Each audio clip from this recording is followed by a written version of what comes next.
as House Democrats ramp up their investigations into the president, his businesses, and family, tonight the president says former leaders of the FBI, CIA, and other federal agencies that investigated him, he says they're the ones feeling the heat. Now they're all blaming each other, do you see? They're all turning on each other. Isn't that pretty to watch? Nah, we caught them. They were spying. Okay, joining us live, House Intelligence Committee ranking member, Republican Congressman from California, Devin Nunes. Good to have you with us tonight. Great to be with you tonight. Okay, so let's start with this letter that you sent out. The first time you're talking about it here, you've been trying to get to all the heads of those agencies to say, we want information about Joseph Mifsud. He's one of the characters who figured into the very early origins of potentially launching this whole investigation into the Trump campaign. That's right. So Mifsud is important because he is the first person that we know on Earth that supposedly knows something about the Russians having Hillary's emails. Now, he's since denied that, but Mueller, in his report, claimed that Mifsud was, or insinuated that Mifsud was some type of Russian asset. Well, we know that that's not the case. And in fact, we know that he was in the U.S. Capitol just months into the Russia investigation, just steps away from the House Intelligence Committee. So we sent a letter a few weeks ago. I think the heads of these agencies thought that we were just going to be ignored. So we sent a follow-up letter on Friday. We've had 3 of the 4 agencies get back to us. But surprisingly, guess which agency is not cooperating? FBI. Yeah, I can take a guess as to the initials. FBI is not cooperating per usual, which means they've got something to hide, because it is impossible that Mifsud, Professor Mifsud, is a Russian asset. He was a former diplomat with the Malta government. He lived in Italy. He worked and taught FBI, trained FBI officials, and worked with FBI officials. So your whole point is that there could be very weak, if the case was premised upon him, it's on weak ground. Now, I want to play something that former Congressman, one of your colleagues, Trey Gowdy, had to say about other information that could be very interesting. Here's what he said.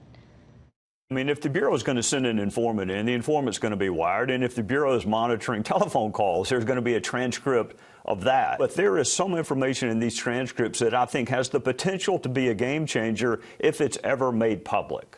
Okay, do you know what he's talking about? And if so, what can you characterize about these transcripts, or what we may ever learn about them? So we have had what we call the 5 buckets of information that we want declassified.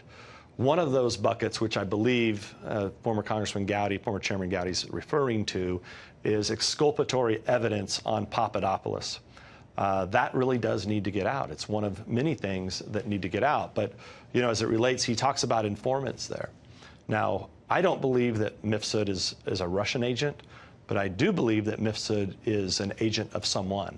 And, you know, that we still don't know, you know, the origins of that. And so I don't know if Trey's talking about that or not, but that is one of the questions that we have. And it would matter if these agencies say he was kind of the linchpin to getting this whole thing started. Well, look, let's imagine he's not a Russian asset. So let's throw that away, even though Mueller has said that he was.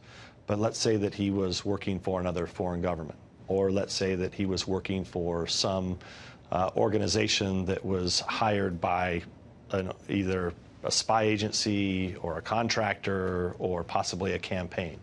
So that's what we're trying to get to the bottom of, is who is this Joseph Mifsud character, because he seems to have a lot of connections with a lot of other people like Christopher Steele and others that were involved in the early stages and wrote, of course, the infamous dossier. Are you confident with the 3 investigations that we know of publicly, the 2 U.S. attorneys who are looking into the origins, one of them specifically at the direction of the Attorney General, and also the Inspector General at the Justice Department? Are you confident that as those investigations play out, 2 of them, of the 3 we hear we may get within weeks, will give us answers about the origin, either clear the FBI or raise some questions about what happened?